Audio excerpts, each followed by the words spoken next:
to see if I can share my screen here. So hopefully you can see the PowerPoint now. So thank you all for making time for this call. And more importantly, thank you for making time to mentor our students, volunteering to mentor our MBA students over the next 12 months. I know that you're all busy. There's 100 different ways you could be spending your time other than doing this. And so we really appreciate it. We try to provide concierge service to our MBA students, really to all of our graduate students in the College of Business. And the only way we're able to do that is through what we call the extreme engagement of our alumni and stakeholders of the College of Business. So thank you for that. Now, all of you are, a point in your career where you've been mentored by someone, or you've mentored other people. And so some of what you're going to hear today is not going to be new or earth-shattering to you, but I just thought it was important for us to kind of do an overview, to set expectations, make sure that we're all playing from the same playbook. So that's why I scheduled this time today, just to allow people to ask questions. And if you think about it, pretty much everything, maybe not everything, but almost everything we've learned, or that we know we've learned from someone else in life. And a lot of that has come from people that mentored us. I certainly did. 25 years ago, providentially, I had a chance encounter with the president of Zebco, who at the time was Jim Dawson. I don't know if any of you knew Jim Dawson when he was at Zebco, but it completely changed my career, because the president of this company, who did not know me from Adam, there was nothing I could do for him, was willing to take a couple hours and spend with me and explain to me how Zebco creates and execute strategy. And now I teach the Capstone Business Strategy class here at TU. I consult with clients across the United States, smallest startups to as large as $16 billion in revenues on strategy, all because someone was willing to take a few hours 25 years ago for me. So, again, so I know most of you do just fine if we just turned you loose, but we want to just set expectations. In the interest of giving credit where credit's due, RJ Lassick and Andy Gingrich provided a lot of the input and were a big help in helping us resurrect our mentoring program. And I've invited them to chime in with any comments they have during the call, because a lot of the stuff I'm getting ready to present originated with them. So just a quick overview of the stuff we're going to talk about. We're going to go over the program, what our objectives are, talk about just some of the best practices in how mentoring, working with college students specifically, the respective responsibilities of you as a mentor and your MBA student protege. RJ put together a goal sheet and action plan template that I really like, that I think would be a useful tool in helping your protege organize their thoughts. And so we'll take a quick look at that. And then we'll just talk about some other recommendations, and then what you can expect from here, what our next steps are, talk about some frequently asked questions, and go from there. And so this program was ongoing before I got involved. We had another person here at the university that used to run our MBA mentoring program, and that they're no longer involved, but we wanted to take what he had started and build on that, make it bigger and better than it was in the past. And our goal is really to help our MBA students be more successful than they would have been if they hadn't spent the next year with you. Getting them ready for a career, helping them to think about what they're going to do professionally, how do they network, just drawing on your experience as a business professional. We've already matched a specific student with each of our mentors, and in the next day or so, I'll be emailing you and your protege and introducing to each of you to one another via email. So we matched you based on some commonality. It may have been your profession, your industry, what your interest is, maybe what your undergrad degree is. It was different for different matches, but you should have something in common. And it's really, and you know this because you've worked with proteges in the past, is it takes both the mentor and the protege to be invested and engaged to make this work. The mentoring relationship, this program is intended to last for 12 months. We're kicking it off here in January. Most of these students are going to graduate in December. And so it'll wrap up at the end of 2024.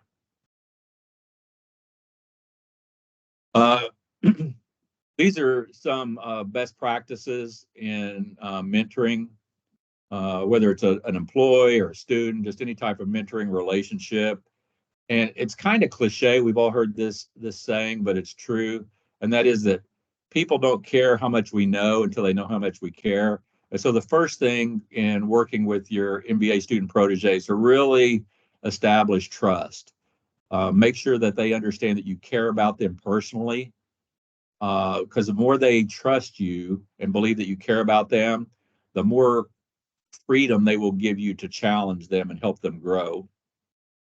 As I said, you are matched with your protege based on some commonality. It may have been your industry, your undergraduate degree, your personal interests. We match some just because they have very similar interests outside of work. And so as you meet your protege, explore that common ground, that commonality, build on that, because that'll give you a foundation to work from.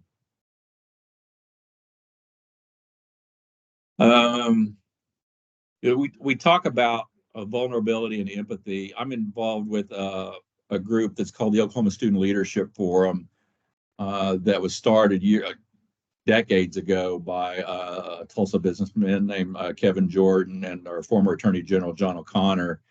And one of the principles of that organization that I've observed that is really effective is that the mentors be as transparent as possible and as vulnerable as possible.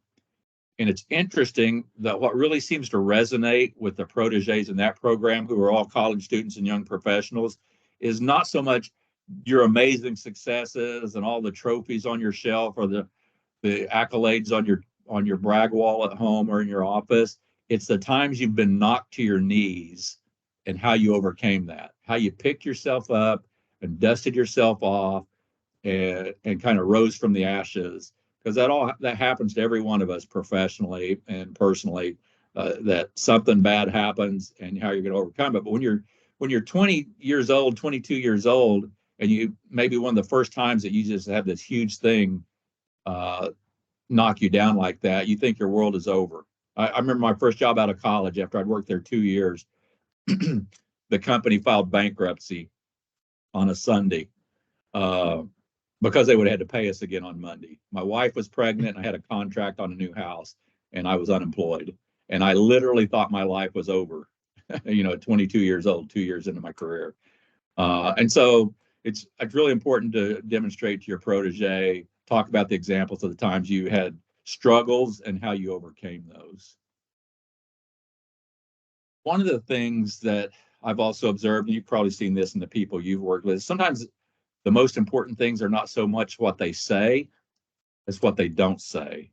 And so it's really important to observe their body language, to ask probing questions, to really be keenly aware of the things that maybe provoke emotion when you raise a certain topic or cause them to shut down when you raise a certain topic, because those are a lot of times the issues that you need to go deep on and are opportunities to help your protege grow. It's another cliche that's true is most of the time it's very unusual for growth to happen in a state of comfort. And so part of our goal is to help our students become more comfortable being uncomfortable. That is, having hard conversations, talking about things that maybe not be easy to talk about, and figuring out how to overcome those. Certainly, probably pretty obvious, is just commit the time and energy. Everybody on this call, every mentor that has volunteered for this program is busy. The most successful people are the busiest people. But it's important that we not just, drop into a call or a meeting with our protege and say, oh, I hadn't really had time to think about it, or show up 15 minutes late because we're late from a meeting, or that type of thing. And sometimes it's unavoidable. But if it starts to happen consistently, then the student, the protege, starts to get the feeling that they're not important. They're just kind of secondary, and that will cause them to be more likely to show up late and unprepared for meetings with you. We kind of talked about this idea of surfacing actionable needs and goals. Every student has different needs. I had a student, not this past fall, but a year ago this past fall, who was from overseas. She's from a foreign country. She'd come out of a very difficult family situation. She was very fragile. And the most important thing I could do for her was help her develop the self-confidence that she could be successful as a graduate student. Fast forward a year later, I'm mentoring another student who thinks he is amazing. He thinks that he's got it all figured out at 22 years old. And so the most important thing I could do for him is go, listen, you're sharp, but you're not quite, you don't have your arms around things quite to the extent you think you do. I had to have some serious conversations with him about giving him a little bit of reality check. So you'll have to tailor how you engage with each of the proteges based on their individual needs, and that will require drilling down with them a little bit. Collaboration. Certainly, as the mentor, you should drive the schedule and the discussion. You're the mentor. You should be leading it, but the student should provide an equal amount of the input.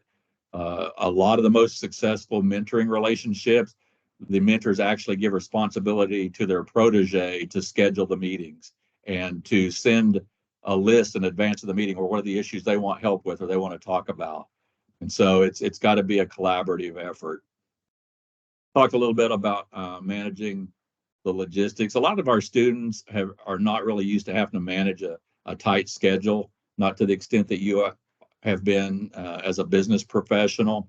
And so you may have to coach them on this idea of, showing up on time, prepared, how to prepare for conversations and do the things they're supposed to do to get the most out of the meeting. So just in summary, feel free to tailor your interaction with your protege to their specific needs, because different students will certainly have different needs.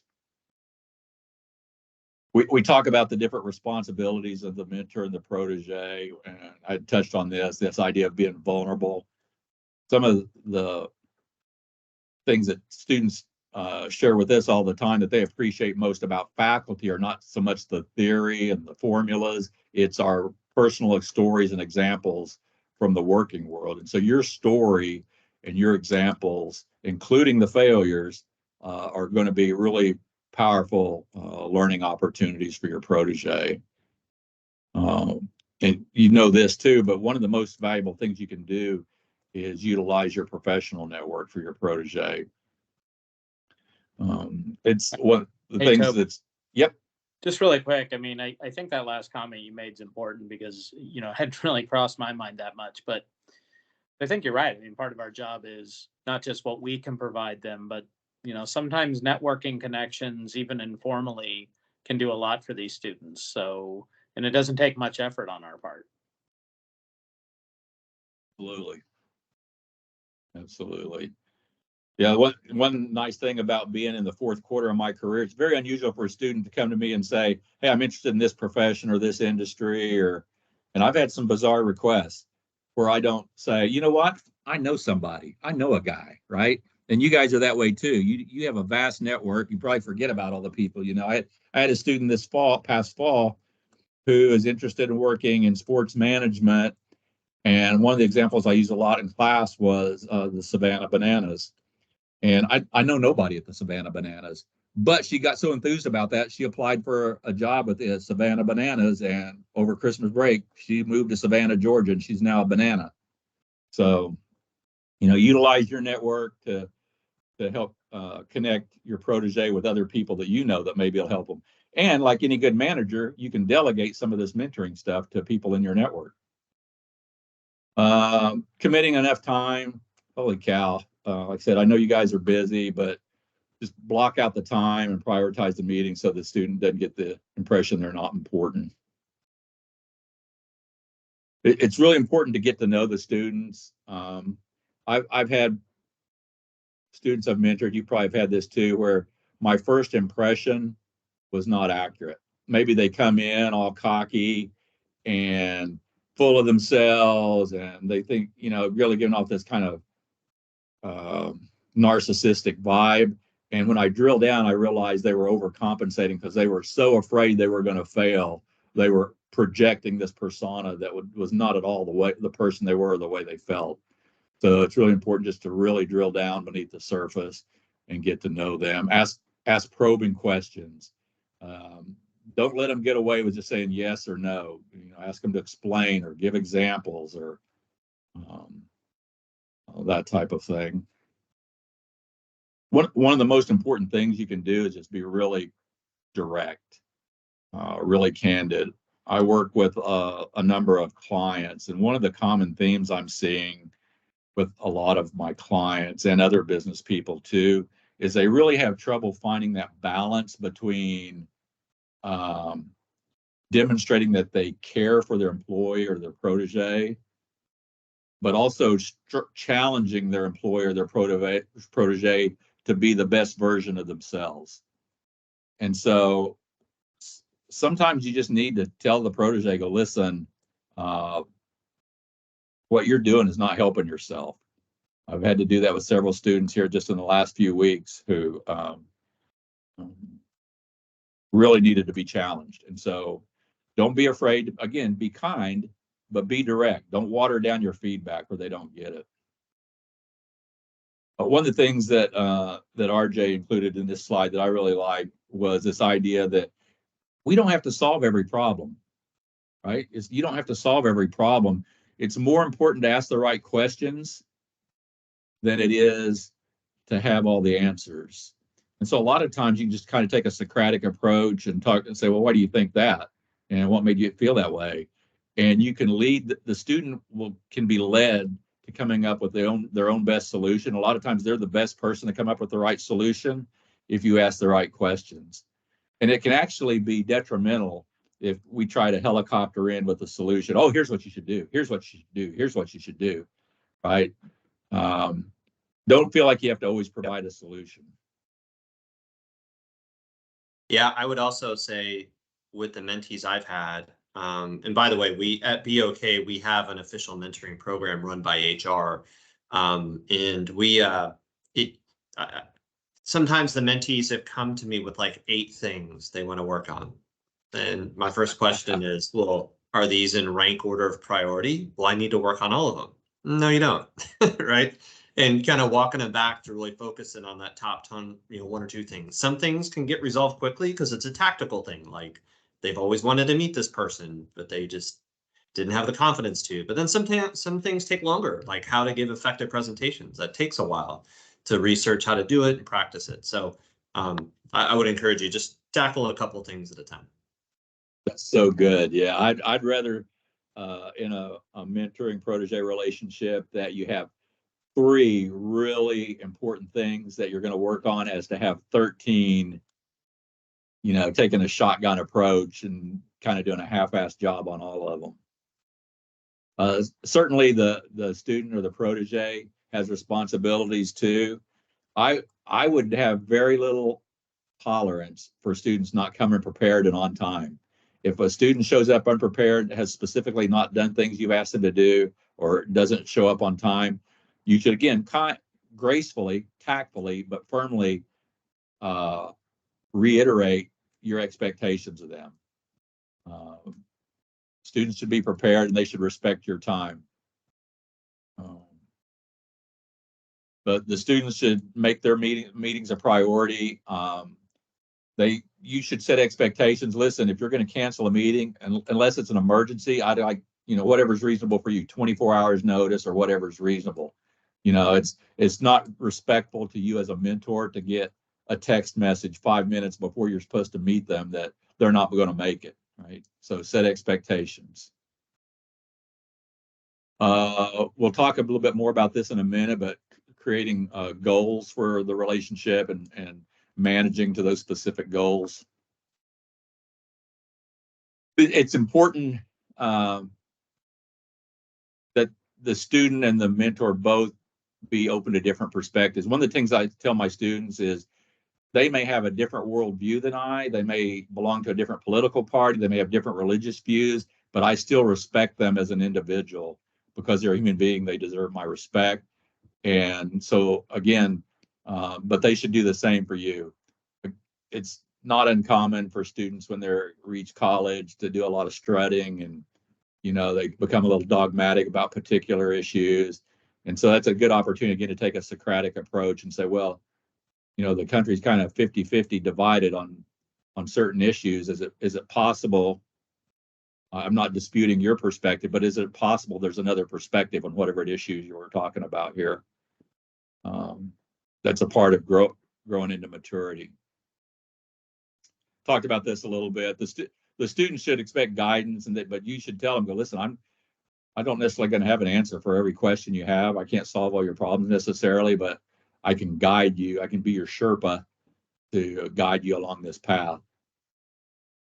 If I would be concerned if my protege, the student, didn't show up with specific questions. To me, that shows a lack of engagement. If they're not asking about your professional journey, your company, your industry, the areas where your interests overlap with theirs, they should have specific questions rather than just showing up and expecting to be fed. And so, again, tactfully, professionally, hold your protege, your student, accountable for these things. RJ created this goal sheet and action plan template in Word that I put it in the meeting invitation. Let's see if I can pull that up so you can see that better. And while you're doing that, Toby, I mean, yep. It's just like any other template, right? I think it's there. It doesn't have to be 100%, utilized every field on it. But I do think what's important is you make it work for you and the student, and that there is something in writing. Because if there's not something in writing, if there's not specific goals, the student doesn't need to write a novel, but you guys know better than I do, without having something for them to reference back to, you kind of drift. So my 2 cents. Absolutely. Yeah, I would agree. I've got a mentee right now he's in Arizona and I'm here. We've never physically met, and having this keeps us on task each month. And he's really good about updating a goal or telling me he didn't, just ran out of time on something or didn't prioritize it right. And then there's somewhere we just scratch off because it ended up being a dumb goal and wouldn't have helped him anyways. And so it's just a great way to keep us both on track. I would agree. That's good. My attorney says if it's not in writing, it didn't happen. And I just got out of a and that statement cost you $300 an hour, didn't it? Yeah, I did. That's right. I just got out of a conversation with Dean Parker, literally right before I got on this call, about a misunderstanding a student had because he misinterpreted something she had said in December. And I know her well enough to know that she's pretty specific and explicit, and he just simply misunderstood. And so we've got to go back and get the documentation, show him in the email and that type of thing. So it's real important. So if your student does misunderstand, you go back to whatever goals document you use, whether you use this template or another one that you like better, that you can go back to no, this is what we agreed to right here in writing, right? And I don't think of it so much as a contract. A contract is something you enforce the other party to. I think of it as a covenant, a commitment you're making to each other. And so if you think of it that way, it's not something that's being used against the other person. It's being used to support the other person and create clarity. I think the form's self-explanatory, just talking about the goals and some key areas where the student would like to focus. I think this is great here to ask them if there's particular obstacles that they anticipate. It's not unusual for us to have a student that they are really concerned about how they're going to pay for their tuition. And we've had one this past semester that took their eye off the ball academically because they were so concerned about the financial side, paying for tuition and that type of thing. And so if you can identify potential problems up front, you can be more proactive in addressing those. It's good to ask them what they expect out of the relationship. You may be trying to solve for a problem that they don't perceive as a need. And so ask them what they want to get out of it, what would be beneficial to them. And then on the second page, you can see the specific, where you can break it down into specific goals and action plans there. And so,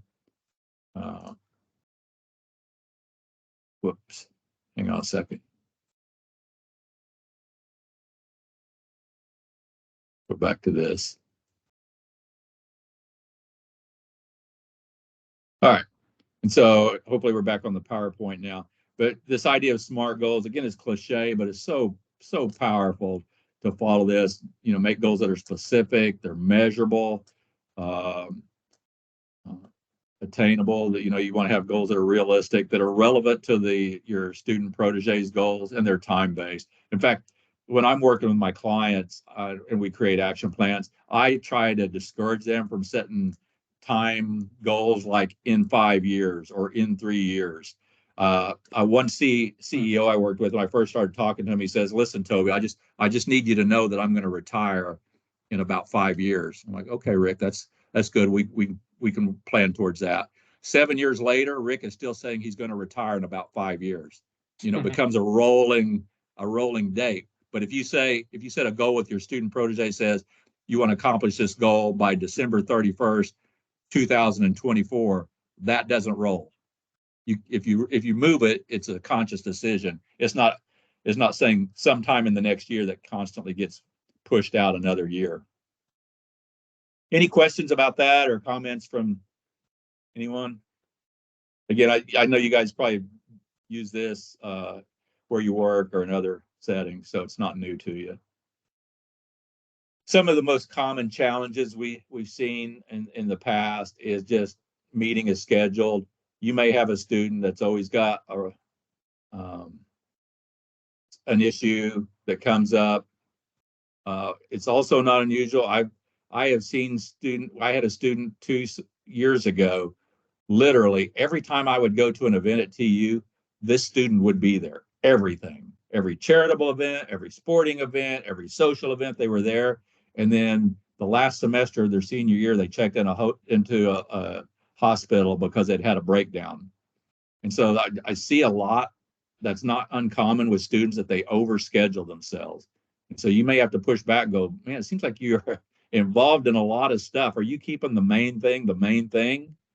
Because you don't want to not meet your academic goals or your career goals for something that's less important than that." Again, hold them accountable for being prepared. We have to be careful not to set unrealistic expectations. That's a tendency I have, because I am gung-ho, I'm enthusiastic, and I'm also a bibliophile. Don't panic. I just love books. And so if someone brings up an issue, I'm like, "Oh, here's a book you should read." Well, here's what I know about Gen Z. They don't want a 300-page book about every topic they bring up. In fact, none of us probably do except me. And so I have to be careful not to, recommend a book for every single issue they bring up. So we need to have realistic expectations. On the flip side, sometimes our proteges have unrealistic expectations. They expect you to solve every problem for them. They're like, "You know what? Not really your job to solve every problem. It's to coach them and help them to become independent." Kind of talked about the dependence issue.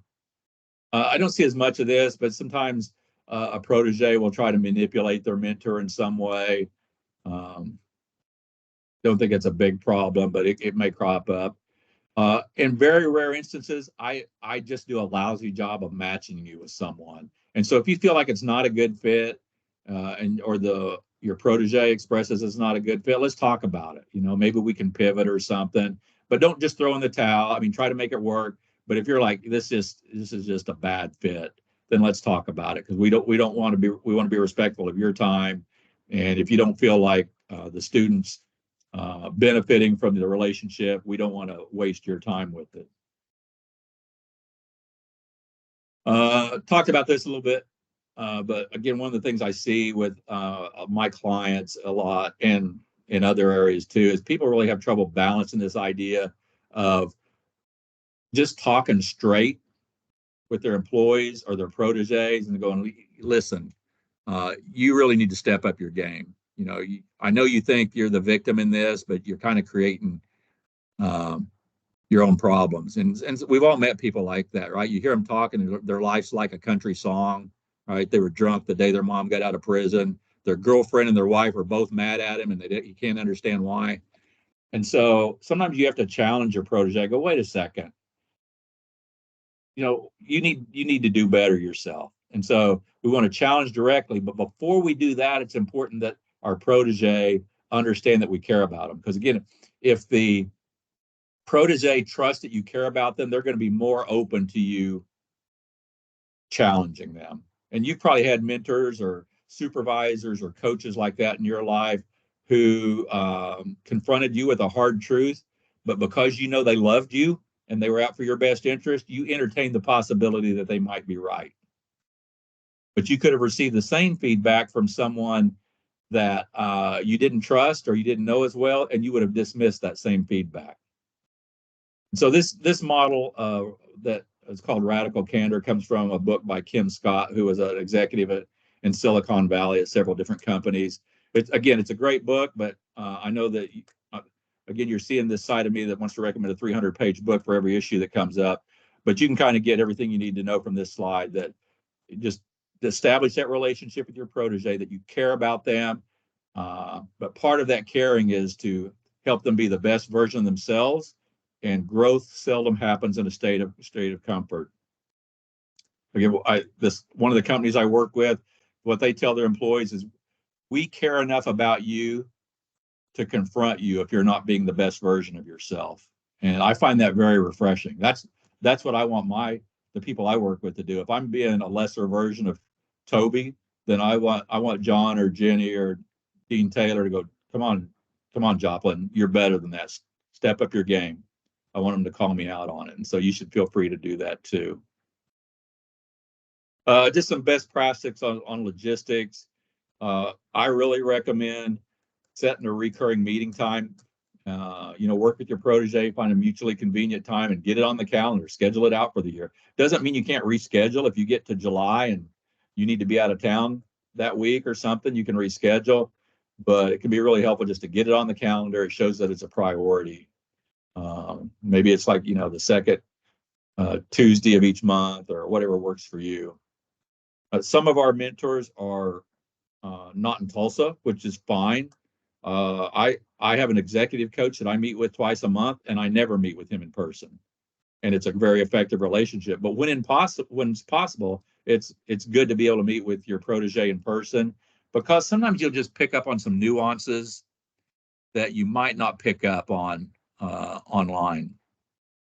Body language or a nervous tick with their hands or something that you just might not be able to pick up on. But again, mentoring can be done very effectively virtually. It's just, if you have the ability to meet in person, that's the preference. I like the idea of sending notes or thoughts in advance of a meeting. When you're scheduled to meet with your proteges, email them and say, all right, my understanding, these are the issues you want to talk about. Is there anything else? Help your protege organize their thoughts and show up ready to get the most out of your time together as possible. Again, they're 22 years old. They're not used to this. And I see it in students in the classroom where they kind of show up and, they haven't necessarily read the chapter. And that's one of the things I have to really get on my students about.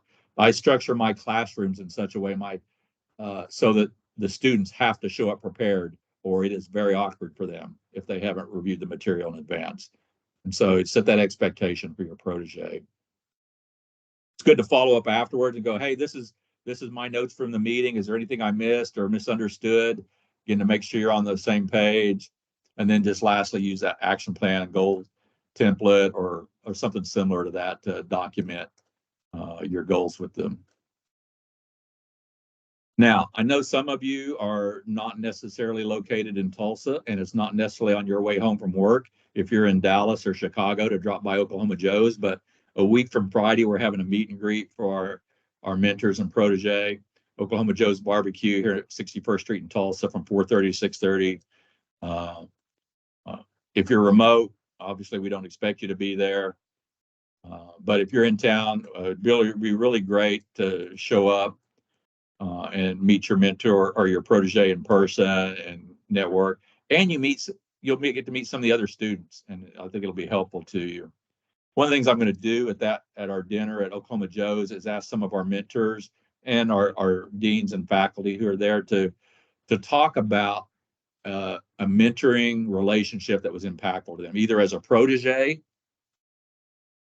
or as a mentor. I gave the example of the president of Zebco 25 years ago, changed my life.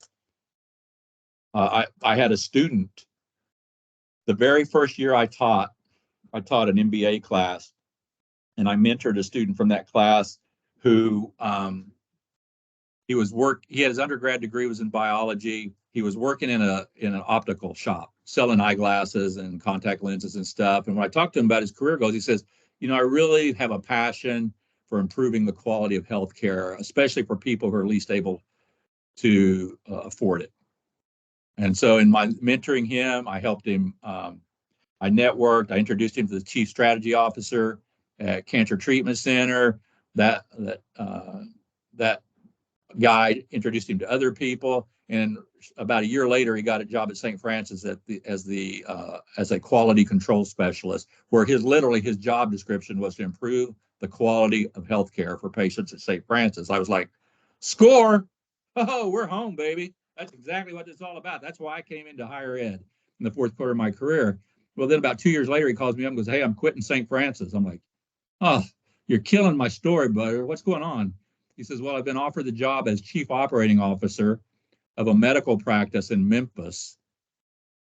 And in this particular medical practice in Memphis, all the employees of the medical practice, first of all, it's in one of the worst parts of Memphis, but all the employees of the medical practice, doctors, nurses, all the support staff actually live in that neighborhood to provide health care for people who are least able to afford it." And at this point, I'm tearing up, right? And so those are the type of stories that I'm going to ask our mentors to share at our dinner. Just talk about somebody that's impacted you as a mentor, or maybe a protege you've had that you've been able to change the trajectory of their career. So little warning there that next steps. I will send an email to all of you mentors introducing to your protege. And then you should reach out to your protege and schedule a meeting, some type of in-person or by video call or whatever you can do by the first week in February. Now, I'm also going to put a responsibility on the student that they should reach out to you as a mentor too. So kind of both of you have that responsibility. So the student gets used to the idea that they're responsible for an equal part of this relationship. So any questions about anything I talked about? I know it's kind of a stream of consciousness. And Toby, there's one in the chat about the dinner invite getting sent out, if that got sent out. I think all we've sent out is a save the date. Let me see here. If I can see the specific. Yeah, and so what we're going to do is we're going to replace the save the date with a specific, more details about the dinner. But it's a week from this Friday, which is the January 26th, 4:30 to 6:30, Oklahoma Joe's on 61st Street, approximately 61st and Sheridan. And it's just going to be a barbecue dinner, pretty casual. And it's not going to be real formal in terms of a presentation or anything like that, except I am going to ask some of the mentors to share some of their stories. Good question. Thank you for pointing that out. We have the same lawyer. My lawyer says if it's not on my calendar, it's not going to happen. I understand that. I'm taking an action item right here. Update the calendar invite, the save the date with a specific calendar invite for the dinner. And again, I know some of you are remote and it's just not feasible. That's fine. No big deal.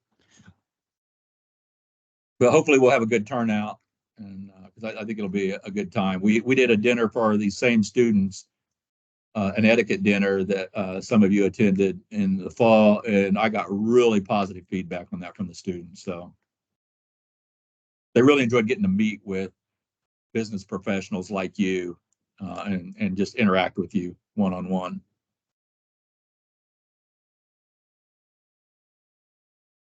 Other questions? Comments? Well, that's about perfect because I scheduled our call for 45 minutes and we're at 44. So you guys did a good job of not letting me get too long-winded. If you think of questions later, shoot me an email or give me a call. I'll be glad to answer those. Or if you have a particular unique situation you want to talk about, I'm glad to talk about the specifics of that. I think you're really going to enjoy meeting these students. They're an impressive cohort. I really feel good about the future when I interact with them. They're really good students and they're sharp. So. All right, well, I'm going to let you go. And Toby, let me jump right in here real quick. Yep. And again, acknowledge we really appreciate you being involved in the program. It makes it helps our students.